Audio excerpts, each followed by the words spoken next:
Welcome back, and thank you for tuning into Cheating Tales Lab. We appreciate every single one of you. We'd love to know, what part of the world are you watching from right now? Let us know in the comments. Now, let's dive into today's story. The sizzle of garlic and herbs filled the kitchen as Daniel Finch expertly diced vegetables for dinner.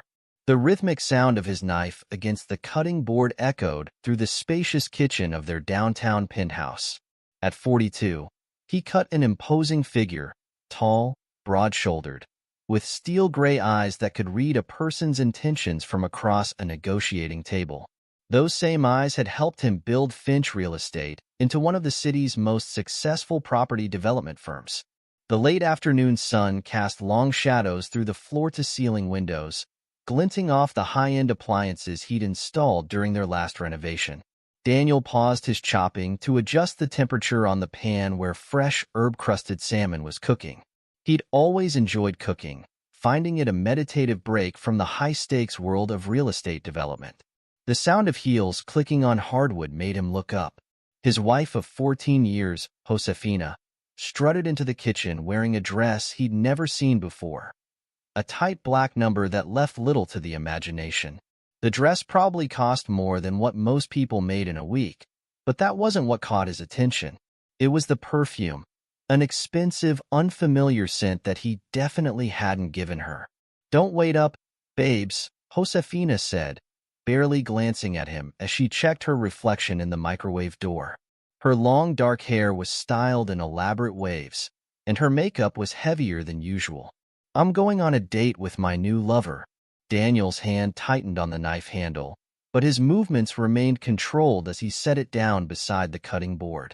In 14 years of marriage, through building his empire from the ground up and supporting her numerous failed ventures, the boutique that hemorrhaged money, the jewelry line that never launched, the lifestyle blog that attracted zero followers, he'd never imagined she'd have the audacity to be this brazenly disrespectful. "What nonsense is this?" he asked, his voice steady despite the cold fury building in his chest. His words carried the same quiet authority that had made competitors back down and partners fall in line. "You're not going anywhere." Josefina laughed, the sound sharp and mocking in the pristine kitchen. "Oh, sorry, but I promised Fernando a wild night." She reapplied her lipstick, smacking her lips at her reflection. "He's been so patient, waiting for me to tell you about us." Daniel observed her with the same calculating gaze he used when assessing a property's potential. He saw past the expensive dress and carefully applied makeup to the rot beneath, the entitlement, the ingratitude, the complete lack of loyalty or basic human decency. "Walk out that door," he said, his tone measured but glacial, "and our 14 years of marriage is over." His eyes, hard as steel, met hers in the microwave's reflection. "I mean it, Josefina." She turned to face him, her expression contemptuous. "Don't be dramatic, Daniel. We both know you're too weak to leave." Her lips curved in a cruel smile. "Who else would put up with you? Your boring business talks, your constant need for control, your pathetic attempts at being the perfect husband." She grabbed her designer purse, a 5-figure anniversary gift from him, and slung it over her shoulder. "Fernando knows how to treat a real woman." Maria, their housekeeper of 10 years, paused in the doorway, her eyes wide as she witnessed the scene unfolding. She'd always been fond of Mr. Finch, who treated her with respect and genuine kindness. Mrs. Finch, on the other hand, had been increasingly demanding and rude over the past year. "Maria," Daniel said calmly, not taking his eyes off his wife, "you can take the rest of the day off. With pay." "See, Senor Finch," Maria replied quietly, shooting a disapproving look at Josefina before hurrying out. Josefina rolled her eyes. "Always the generous boss. Is that supposed to impress me?" She headed for the door, her heels clicking against the floor like bullets. "This is your last chance, Josefina," Daniel called after her, his voice carrying the weight of 14 years of patience finally running out. "Think carefully about what you're throwing away." She turned at the door, her smile venomous. "What am I throwing away?" A boring life with a predictable man? She laughed again, the sound echoing off the high ceilings. Fernando has everything you don't: excitement, passion, and he's not afraid to take what he wants. He's shown me what I've been missing all these years while playing housewife to a man who thinks cooking dinner makes him husband of the year. The door slammed behind her, her mocking laughter lingering in the air. Daniel stood motionless in the kitchen, his expression unreadable. The salmon continued to sizzle in the pan, filling the air with an aroma that now seemed out of place in the tension-filled room. He pulled out his phone and scrolled to a contact he'd hoped he wouldn't need to use. The line rang twice before a gruff voice answered. Rodney? Execute Plan 0. She finally did it. Understood, Mr. Finch, Rodney replied without hesitation. All the preparations are in place. Should I contact Mr. Church as well? Yes. Tell Jeffrey to file everything first thing in the morning. And Rodney? Make sure Sue sends over all the documentation tonight. Will do, sir. And the offshore accounts? Start the transfers immediately. Leave no trace. Daniel ended the call and turned back to the stove. He removed the perfectly cooked salmon from the heat and began plating it with the precision of a man who hadn't just initiated the systematic dismantling of his marriage. The vegetables, still only half chopped on the cutting board, would go to waste, but that hardly mattered now. As he sat down to eat his solitary meal, his phone buzzed with incoming messages from his team. Sue Wilkins, the private investigator he'd hired 3 months ago, was sending over the final batch of surveillance photos. Jeffrey Church, his attorney, confirmed receipt of all the necessary documentation. Rodney's team had already begun executing the carefully orchestrated financial maneuvers that would protect his assets. In his office down the hall, a security camera recorded multiple angles of the kitchen scene that had just played out. Daniel had installed the system shortly after noticing the first signs of Josefina's changing behavior. The footage would prove useful later, but for now, he focused on his meal, cutting into the salmon with the same precision he'd soon apply to severing all ties with the woman who'd so grievously underestimated him. Across town, in an upscale restaurant, Josefina sat across from Fernando Lehman, giggling as he poured her another glass of champagne. Fernando, with his carefully styled hair and expensive watch, looked every bit the successful businessman he pretended to be. What Josefina didn't know was that his real estate firm was hemorrhaging money, and he'd been eyeing Daniel's empire with growing desperation. Did you see his face? Josefina laughed, taking a sip of champagne. He actually thought he could order me to stay home, as if I'm one of his employees. Fernando reached across the table to take her hand, his smile predatory. Poor Daniel, always thinking he's in control. Wait until he discovers how long we've been planning this. He won't know what hit him, Josefina agreed, her eyes glinting with malice. Once we're done, he'll have nothing left. Not his money, not his company, not even his precious reputation. Neither of them noticed the discreet woman sitting at the bar, apparently absorbed in her phone.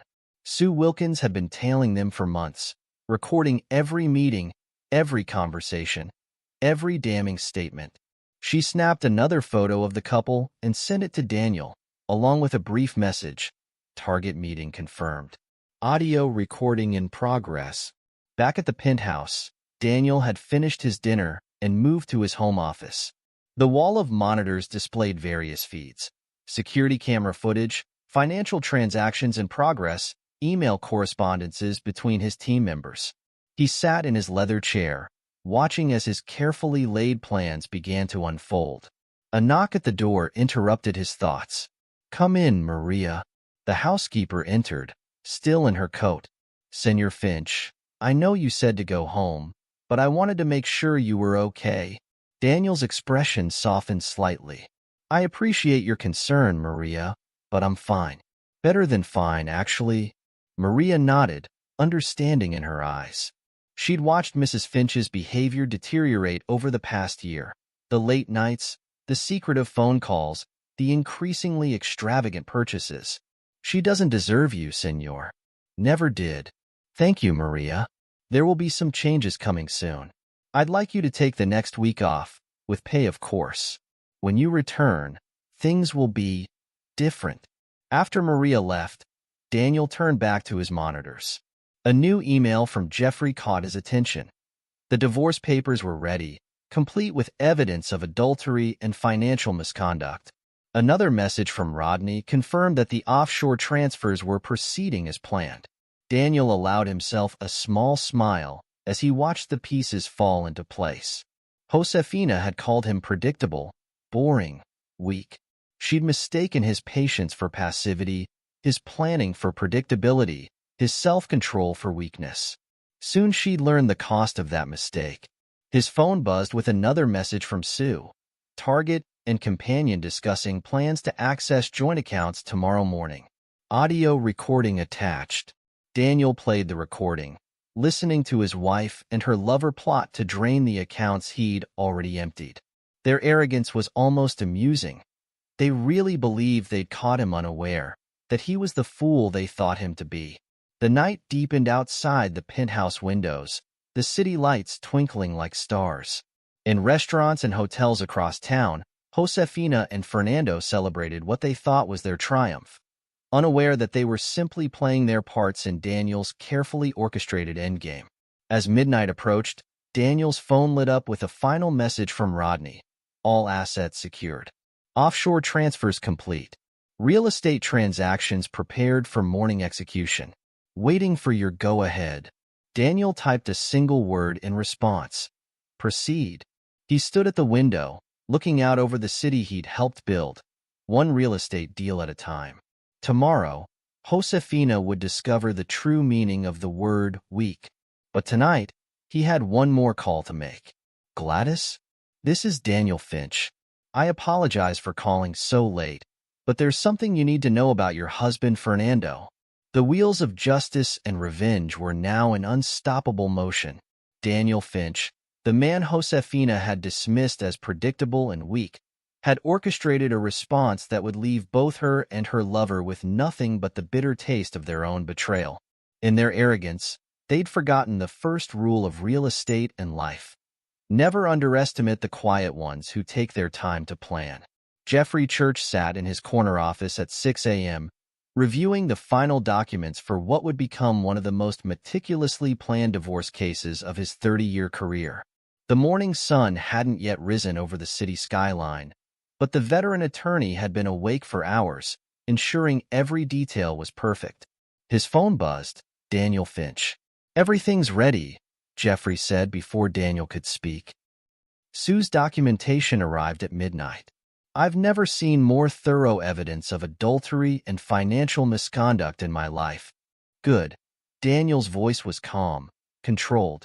Josefina spent the night at her mother's place, just as expected. Have the papers delivered there by 8 a.m. Already arranged. But Daniel... Jeffrey paused, shuffling through the extensive documentation. The level of their planned deception. They were going to try to drive you to suicide. The recordings Sue obtained. I know. Daniel cut him off. I've heard them all. Every dinner date, every hotel meeting, every conversation about how they'd spend my money once I was gone. Focus on executing the plan. 3 months earlier, Daniel had walked into Jeffrey's office with an unusual request. He needed to prepare for a divorce, but not file immediately. Instead, he wanted to document everything, prepare every legal motion, and wait for the perfect moment. Your wife's affair with Fernando Lehman has been going on for 6 months, Sue Wilkins had reported in that first meeting. The private investigator's photographs showed Josefina and Fernando entering various hotels, restaurants, and even the Finch penthouse when Daniel was supposedly away on business. The financial angle is worse, Sue had continued. They've been systematically draining your joint accounts. Lehman's real estate firm is failing. He's millions in debt. They're planning to take everything you have. Daniel had listened without expression, then laid out his counter-strategy. It was brilliant in its simplicity and devastating in its thoroughness. Now, 3 months later, everything was in motion. At 7 a.m., Rodney Martinez, Daniel's head of security, oversaw the team changing locks at the penthouse. The new owner's moving trucks would arrive by noon. Mr. Finch, Rodney spoke into his phone. The safe room contents have been transferred to secure storage. All surveillance equipment is operational. Mrs. Finch's belongings are being packed and moved to the garage as instructed. In another part of town, a courier knocked on the door of Elena Torres, Josefina's mother. The elderly woman answered in her robe, her face darkening when she saw the legal documents. "Josefina," she called up the stairs. "There's something you need to see." Josefina descended the stairs in yesterday's dress, makeup smeared, looking nothing like the triumphant woman who'd walked out on her husband the night before. She snatched the envelope from her mother's hands. "What is this nonsense?" she demanded, then froze as she read the first page. "Divorce papers? He can't be serious." Elena picked up the stack of photos that had fallen from the envelope. Images of Josefina and Fernando in various compromising situations. "Mija, what have you done? That bastard had me followed?" Josefina's voice rose to a shriek. She grabbed her phone, dialing Fernando's number. No answer. She tried again. Still nothing. Across town, in a palatial suburban home, Gladys Lehman held a similar envelope.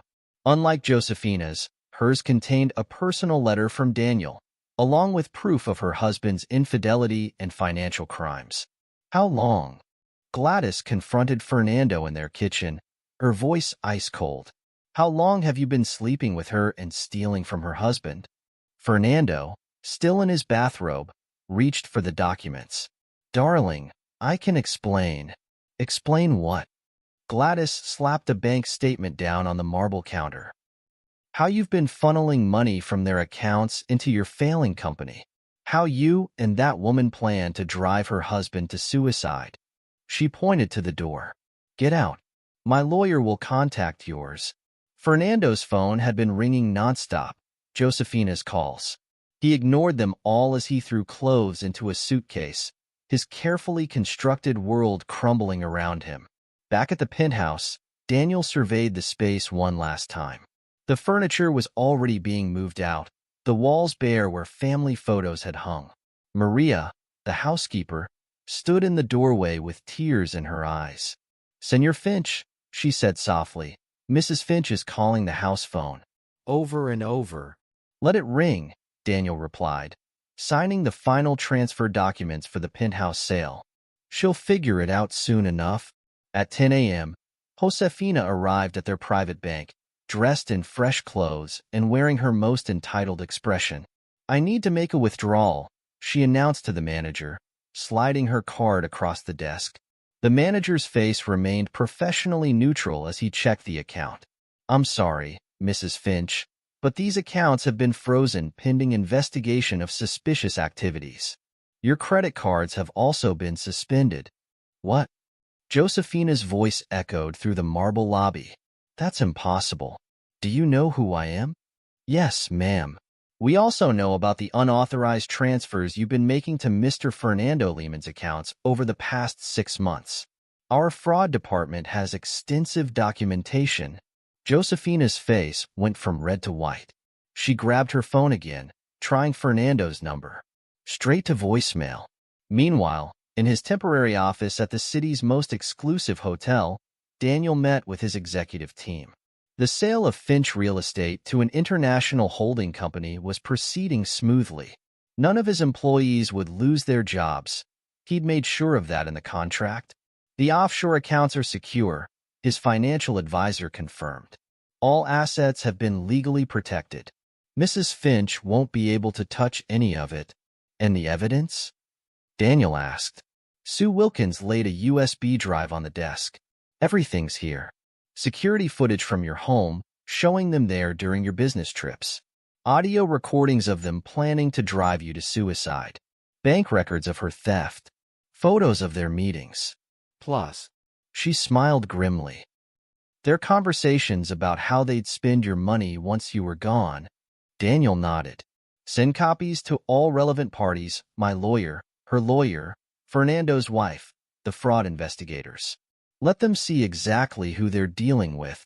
By noon, Josefina had returned to the penthouse, only to find moving trucks in the driveway and strangers carrying furniture inside. "What are you doing?" she demanded. "This is my home." A man in an expensive suit approached her, holding out documents. "Actually, Mrs. Finch, this property was sold this morning.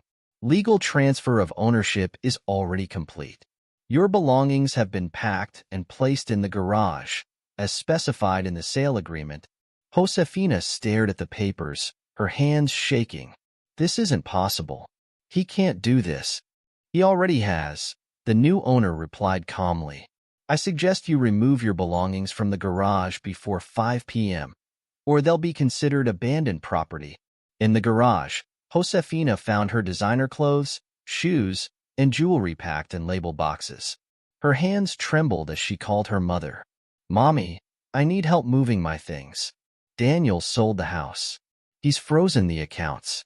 She choked back a sob. "He's destroyed everything." "No, Mija." Elena's voice was hard. "You destroyed everything. Those recordings they sent me. Planning to drive him to suicide? Taking his money? I raised you better than this." "But, Mommy." "No. You made your choice last night. Now you live with it." The call ended. Josefina sank to her knees among the boxes of her designer life, her phone buzzing with notifications. Her credit cards were declined. The joint accounts emptied.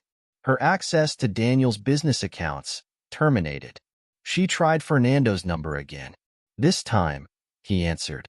"Stop calling me," he snapped. "It's over.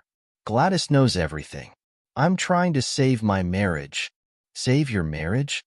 Josefina shrieked. "What about our plans? The money."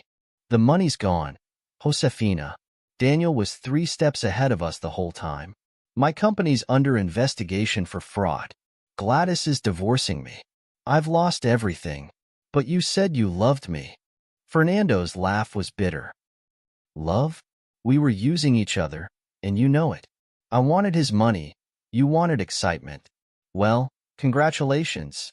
You got your excitement. Hope it was worth it." The line went dead. By sunset, Josefina had managed to move her belongings into a storage unit, paying for it with her mother's credit card. She checked into a modest hotel, all she could afford now, and finally opened the full divorce filing. The evidence was overwhelming. Photos, videos, audio recordings, bank statements. Every meeting with Fernando documented. Every cruel comment about Daniel captured. Every stolen dollar traced. Her phone buzzed with a message from her best friend. "I heard the recordings. How could you plan to drive him to suicide? Don't contact me again." Similar messages followed from other friends, each having received evidence of her betrayal. Her carefully curated social circle was evaporating as quickly as her access to Daniel's wealth. In his hotel suite, Daniel reviewed the day's events with his team. Everything had proceeded exactly as planned. The house was sold, the account secured, the evidence distributed, his business transferred. Phase 1 of his disappearance was complete. "Sir," Rodney reported, "Mrs. Finch is at the Grand Hotel. Mr. Lehman is at his club. His wife changed the locks. All their movements are being monitored." "Good," Daniel replied. "Maintain surveillance, but keep your distance. Let them experience the consequences of their choices." Jeffrey Church arrived with updated legal documents. The judge was appropriately appalled by the evidence.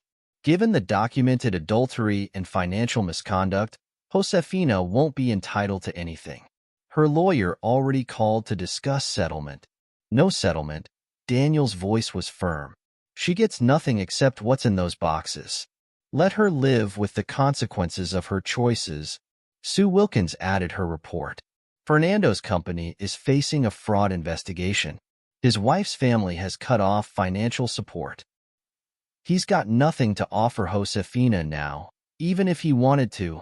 Daniel stood at the hotel window, looking out over the city he'd conquered and would soon leave behind. "They thought I was weak," he said quietly. "They mistook patience for weakness, planning for passivity. Now they understand the difference."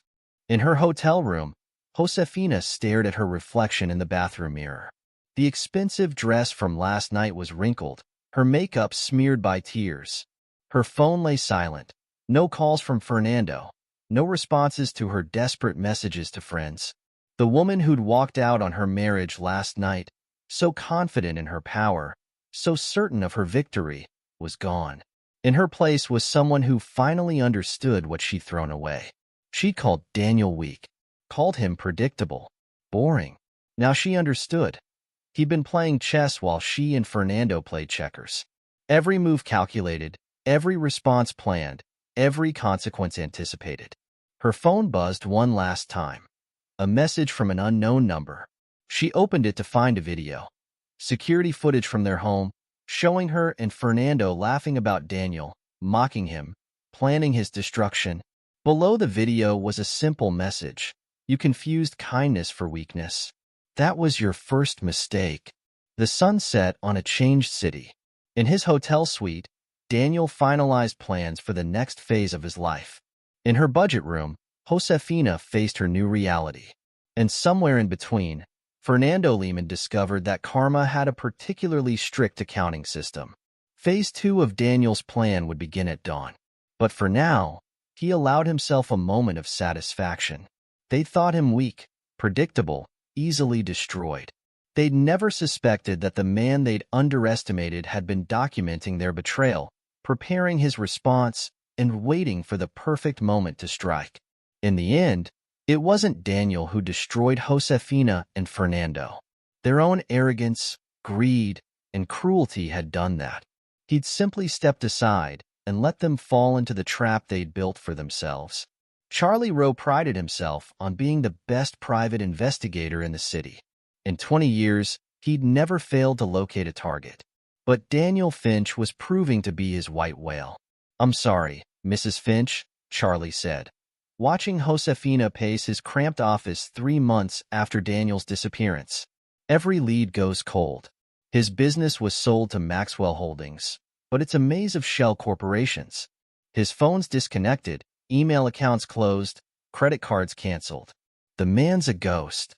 That's impossible. Josefina slammed her hands on his desk, her designer dress now looking worn and dated. He has to be somewhere. Nobody just disappears. Charlie pulled up his research on his laptop. Mr. Finch sold Finch Real Estate for an undisclosed amount. The new owners retained all employees but have no contact with him. His lawyer, Jeffrey Church, handles everything through automated systems. Bank accounts? Emptied and closed. Properties? Sold or transferred. Digital footprint? Erased. Try harder. Josefina's voice cracked. "I'm paying you good money." "With what money, Mrs. Finch?" Charlie asked quietly. "Your last check bounced." Josefina's face crumpled. Her access to the joint accounts was long gone, her credit cards useless. She'd been reduced to living in a studio apartment paid for by her increasingly reluctant mother. I'll figure something out. Just find him." But Charlie had already decided this would be their last meeting. He'd seen divorces get ugly before, but this was different. The methodical way Daniel Finch had disappeared spoke of long-term planning and resources beyond anything Josefina could match. Across town, in her reduced circumstances, Josefina returned to her small apartment. The walls were bare where paintings had once hung, the furniture secondhand. Her phone, no longer the latest model, buzzed with a message from Fernando. "Stop calling Gladys. She won't help you find Daniel. It's over." Josefina threw the phone across the room. Fernando had crawled back to his wife 2 months ago, leaving Josefina alone with the consequences of their actions. Gladys, after the initial shock, had agreed to reconciliation, provided Fernando cut all contact with his former mistress. The laptop on her tiny desk dinged with an incoming email. Unknown sender. Subject line: "See what you lost." Her hands trembled as she clicked the video attachment. The footage was crystal clear, security camera recordings from her former home. There she was, bringing Fernando into the house while Daniel was supposedly away on business. The timestamp showed dozens of such visits over 6 months. But it was the audio that made her sink to her knees. Poor, predictable Daniel, her own voice mocked from the speakers. Always so controlled, so boring. He actually thinks I love him. Fernando's laugh joined hers. He's such a fool. Once we've pushed him over the edge, all this will be ours. A few more months of gaslighting, making him think he's losing his mind. The perfect suicide, Screen Josefina agreed. No one will suspect anything. We'll look like the grieving widow and supportive friend who tried to help him through his depression. The footage continued, showing meeting after meeting, plotting session after plotting session. Their casual cruelty, their greedy plans, their mockery of the man whose life they planned to destroy, all captured in high definition. The final clip was different. Daniel sat in his home office, looking directly at the camera. You thought I was weak, Josefina. You confused kindness for weakness, loyalty for foolishness. I built an empire while you plotted to steal it. Now you have nothing and I'm free. The screen went black. Josefina lunged for the bathroom, retching into the toilet as the full impact of her actions hit her. They'd never suspected the cameras. Never imagined Daniel was documenting everything, waiting, planning his counterstrike. 6 months turned into a year. Daniel Finch had vanished completely, but his influence lingered. The divorce was finalized in absentia, with the judge citing overwhelming evidence of adultery and financial misconduct. Josefina's attempts to claim alimony were laughed out of court. On a private island thousands of miles away, Daniel stood on the deck of his villa, watching the sunset paint the ocean in shades of gold. The property, purchased through an untraceable shell corporation years ago, was his sanctuary and command center. The latest reports, sir, his assistant said, placing a tablet on the teak table. The new developments in Singapore are exceeding projections. London office wants to expand. Daniel nodded, scanning the figures. His new ventures, run through a network of offshore companies, were thriving. The skills that had built his first empire were serving him well in creating his second. And the other matter? The assistant pulled up another screen. Mrs. Finch lost her apartment last week, currently staying with her mother. Mr. Lehman's attempt to restart his business failed. Seems no one wants to work with him after the fraud investigation. He and Mrs. Lehman have relocated to a smaller house in the suburbs. Their social circle completely collapsed. The video evidence you released showed their true nature. No one wants to associate with people who plan to drive someone to suicide for money. Daniel smiled, sipping his whiskey. He'd learned long ago that the best revenge wasn't just taking away someone's possessions. It was letting the world see who they really were. Back in the city, Elena Torres watched her daughter picking at her dinner, a shadow of the confident socialite she'd once been. The lawyer called again, Elena said. There's no point in continuing the appeals. The evidence is too strong. It's not fair, Josefina whispered. He had no right to record us. No right? Elena's voice sharpened. You brought your lover into his home, planned his death, stole his money, and you talk about rights? I didn't mean. Yes, you did. Every word on those recordings, you meant. Now you're angry because you underestimated him. Because he wasn't the weak fool you thought he was. Across the city, in their downsized suburban home, Fernando and Gladys Lehman were having their own reckoning. Another rejection, Fernando said, closing his laptop. Every attempt to rebuild his business was met with closed doors. The fraud investigation had cleared him legally, but the reputational damage was permanent. Perhaps, Gladys said coldly, you shouldn't have planned to drive a man to suicide for his money. I've apologized 1,000 times. Not to Daniel Finch. Not that you could. No one knows where he is. The man you thought was so weak, so easy to destroy, he destroyed you instead. And I let you come back only because my family insisted on giving you a second chance. The weight of consequences pressed down on all of them. Josefina, once proud and beautiful, aged years and months. Fernando, the smooth-talking businessman, reduced to working in middle management at a small firm. their grand plans of wealth and excitement replaced by the bitter taste of failure. Daniel's final message played on repeat in Josefina's dreams. You confused kindness for weakness. She understood now, too late, that what she'd seen as boring predictability had been patient calculation. What she'd mistaken for weakness had been strength-gathering force. A year after his disappearance, Daniel's new empire flourished in the shadows. His private island became a base for operations that spanned continents. The man who'd seemed so predictable, so controlled, had simply been waiting for the right moment to reveal his true power. The sunset painted his villa in shades of gold and crimson. Daniel raised his glass to the horizon, finally allowing himself to laugh. The lesson had been learned. Sometimes the best revenge isn't destroying your enemies. It's stepping back and letting their own actions destroy them while you watch from a safe distance, having taken everything they thought they could steal. In the city he'd left behind, his absence spoke louder than his presence ever had. Josefina wore last year's clothes and lived on her mother's charity.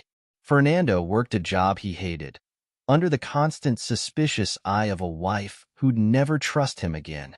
Their friends crossed the street to avoid them. Their social invitations dried up, their attempts at redemption met with closed doors. They'd thought Daniel weak, predictable, easily destroyed. They'd never suspected that the man they'd underestimated had been documenting their betrayal, preparing his response, and waiting for the perfect moment to disappear with everything they tried to steal. In the end, Daniel Finch hadn't just escaped their plot. He'd turned it into the instrument of their own destruction. And somewhere on his private island, watching the sun sink into the ocean, he smiled at the perfection of karma served cold. Epilogue. 5 years later, the Sunrise Plaza Hotel's budget dining room wasn't where Josefina Finch, now back to Josefina Torres, had imagined spending her 45th birthday. The free continental breakfast lay untouched before her as she watched guests in business attire hurry past, her once manicured hands now showing signs of regular work. Your shift starts in 20 minutes, her supervisor called out.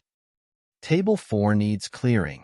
Josefina nodded, adjusting her hotel uniform. After cycling through various jobs over the past 5 years, she'd landed here 6 months ago. The irony wasn't lost on her. She now worked in one of the hotels where she'd once met Fernando for their illicit rendezvous. Torres. A guest snapped his fingers at her. Coffee refill. She grabbed the pot, forcing a smile. The designer dresses and society galas felt like a distant dream now. The woman who'd once sneered at Daniel's boring life now spent her days clearing tables and changing sheets. Across town, in a modest suburban house, Fernando Lehman stared at his laptop screen. Another rejection email from a potential investor. His third attempt at starting a new business had failed before it began. His name, once respected in real estate circles, was now toxic. You're going to be late for work, Gladys called from the kitchen.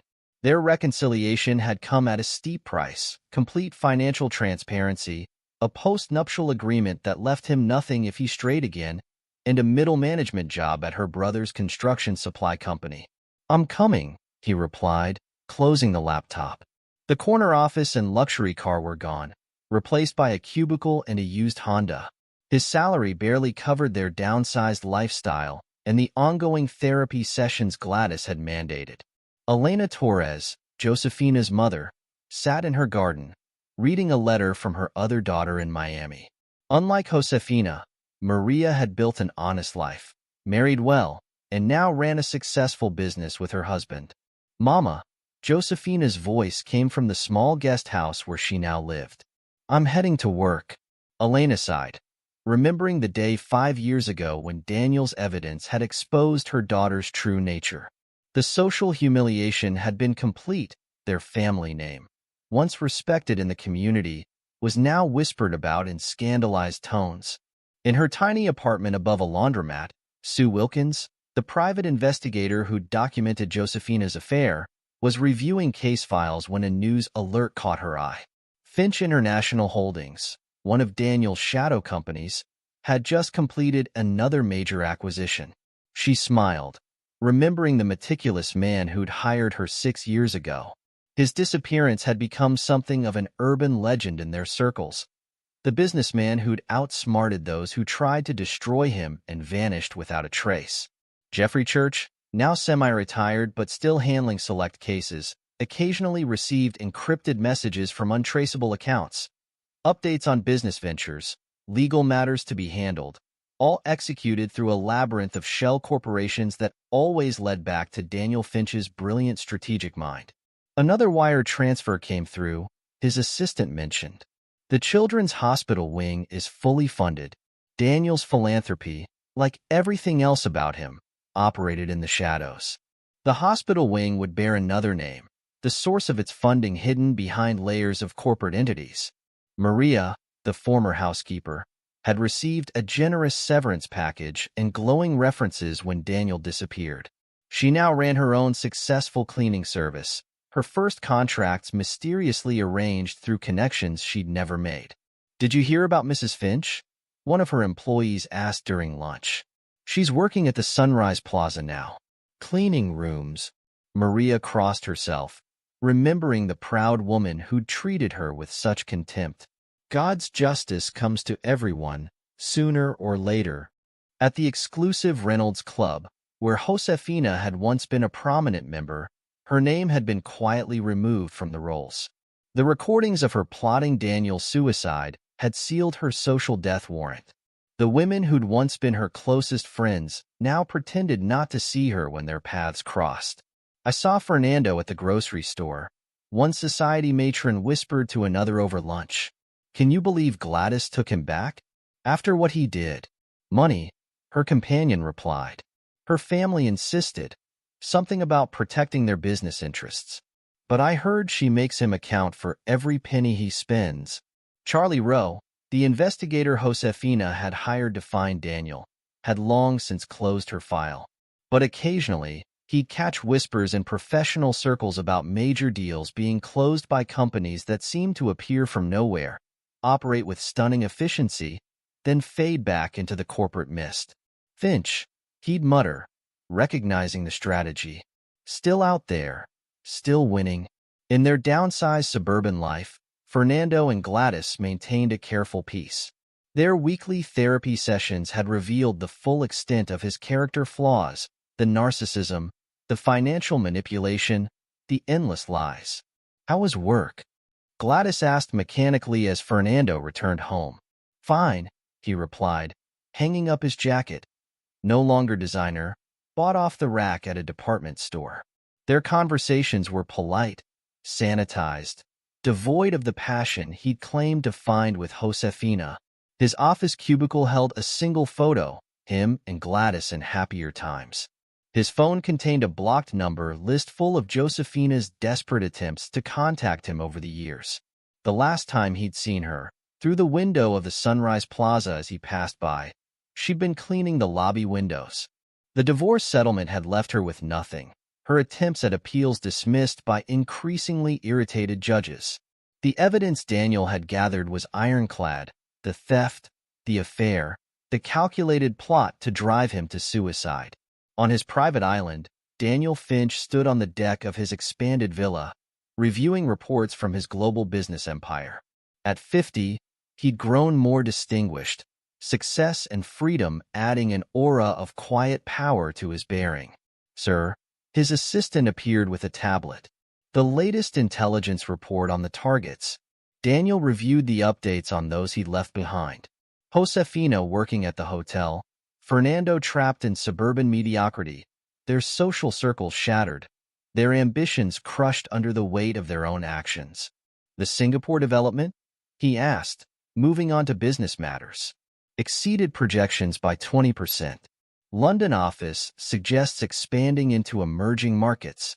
He nodded, making decisions worth millions with the same calm precision he'd once used to cook dinner in that kitchen where Josefina had announced her betrayal. The man she called boring now controlled a business empire that spanned continents. In her guest house behind her mother's home, Josefina sat on her bed after another exhausting shift. The tiny space was a far cry from the penthouse she'd once called home. On her dresser, a framed photo face down, her and Daniel on their wedding day, before greed and arrogance had consumed her. She picked up her phone, accessing a video she'd watched countless times over the years. Daniel's final message played on the screen. You confused kindness for weakness, loyalty for foolishness. I built an empire while you plotted to steal it. Now you have nothing and I'm free. The words hit harder now, after 5 years of consequences. The designer dress she'd worn that night hung in her closet, a reminder of her hubris. She'd kept it, though she'd never wear it again. It was all she had left of her former life. Elena watched from her kitchen window as her daughter left for another early morning shift. The proud, entitled woman who'd plotted a man's death for his money now took buses to work, packed lunch in plastic containers, lived on tips and minimum wage. Perhaps, Elena murmured, this is what you needed to learn humility. In his corporate office, Fernando's brother-in-law watched him through the glass walls of his cubicle. The man who'd once boasted of destroying Daniel Finch now filled out inventory reports, supervised by people who'd once been his subordinates. Lehman, his supervisor, called. The quarterly reports are due. Fernando bent over his work, avoiding the knowing looks from colleagues who'd heard the stories, read the news, seen the evidence of his cruel plotting exposed. On his island, Daniel raised a glass to the sunset. His network of businesses grew stronger each year, his influence expanding quietly but inexorably. The man they'd underestimated had not only survived their plot, but had emerged stronger, wiser, free of the constraints of his old life. Sir, his assistant appeared. Mrs. Torres attempted to access one of your old email accounts again. Daniel smiled slightly. Let her. There's nothing to find. He turned back to the sunset. Some people never learn.